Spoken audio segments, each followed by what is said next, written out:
staircase is all the weight and all the support for the stairs is in the wall.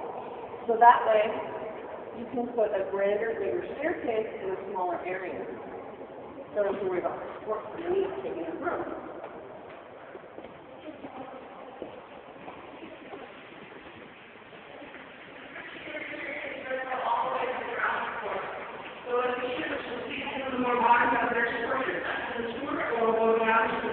Ground floor and entrance to our German-inspired lunchroom is.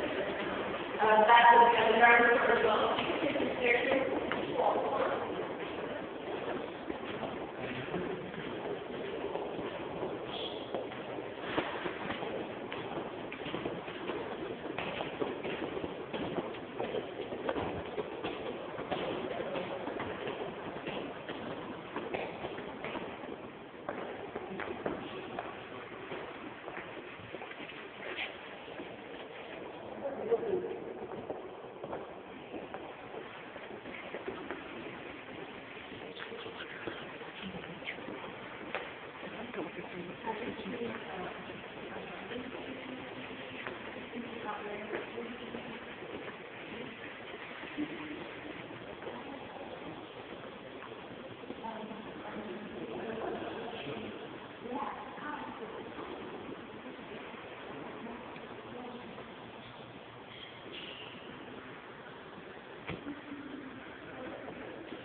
So this is the Supreme Court chamber.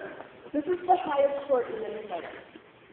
And they don't use this chamber very often anymore. They've outgrown this, just like they started to outgrow the building in the 20s. They really have outgrown the space. They use it more for ceremonial things now, or the first week of each month, they will use this room for smaller cases, if they have any that they think would be better off in here, just to keep their ties to this chamber. They have their own building now.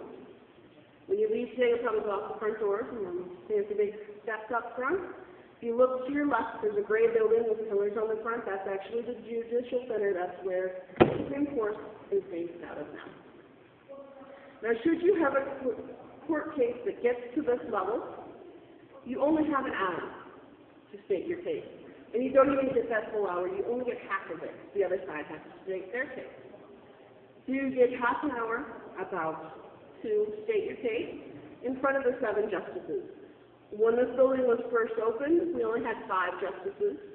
As the population grew, the size of the court grew, so we went up to 7.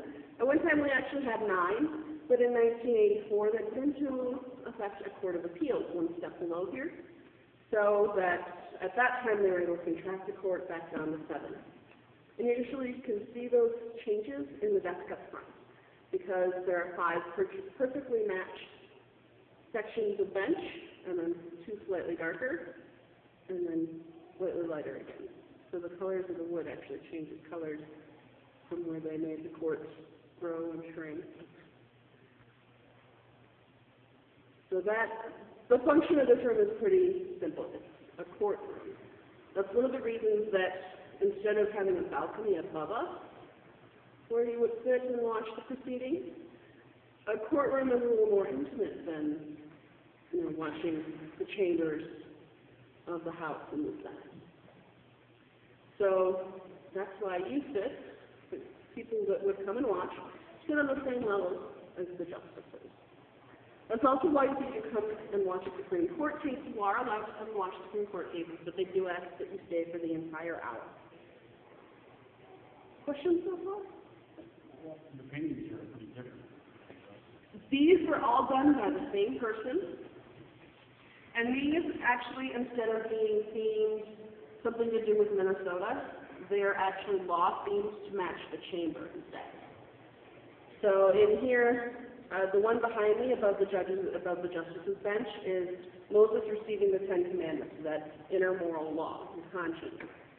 This one over here is Confucius recording the precedences, recording the history of the law. The one above the entrance door is Socrates, and he is arguing the equality of law. He's the guy with his hand out. Like he's making a speech. And the last one is Count Raymond of Toulouse, random French noble you may have never heard of and probably will never hear of again. But that one is actually kind of for the justices, because you see where he's standing between the two sides of people. So he finds himself between the two sides of the argument, just like the justices do. And also it's supposed to stand for reason's law, thinking man's law, because he's not using his sword that he has there to wield justice. He's got his hand on it like, see, I've got the sword, but I'm going to help you talk through this instead. And the word lex that you see repeated around the upper level here is the Latin word for love. Now the four paintings in here, I do want to point out, they were painted all by the same person, unlike in a lot of the other chambers. They were painted by John Lafarge, and he was actually a very popular artist at the time. Cass Gilbert had worked with him in the Chicago Exposition in 1893. Cass Gilbert met him and said, hey, you want to come do some paintings for the new Minnesota State Capitol? He hemmed and hawed about it because Minnesota? Really? I don't want to go there. It's cold there. There's nothing there. In fact, Lafarge had pretty much the same opinion of Minnesota that a New York newspaper writer had in 1885 when he said Minnesota was another Siberia unfit for human habitation. Of course, that newspaper article started the Winter Carnival, which is the now the longest running continuous winter festival in the United States. So it's not all that, you know, that. The finally Cass Gilbert talked into doing these. They were put in here, and the art critics in the East Coast said that all they're wonderful, but some of Lafarge's best work together in Minnesota where nobody will ever see them.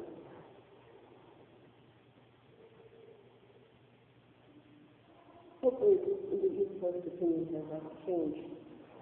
It's said. Questions? I suppose one more thing to show you.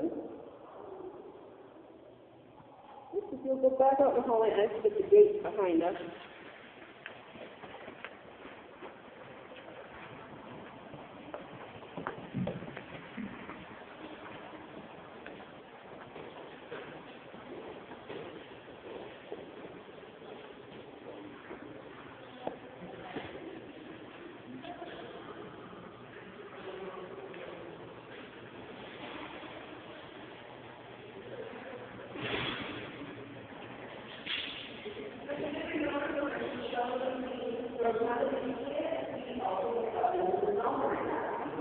That's because of the construction, the little maintenance, and they have that summer construction on the zone in case they drop anything or unfortunately anything shakes loose or flat or something like that. But it's all 142 feet of floor and it was all being hot.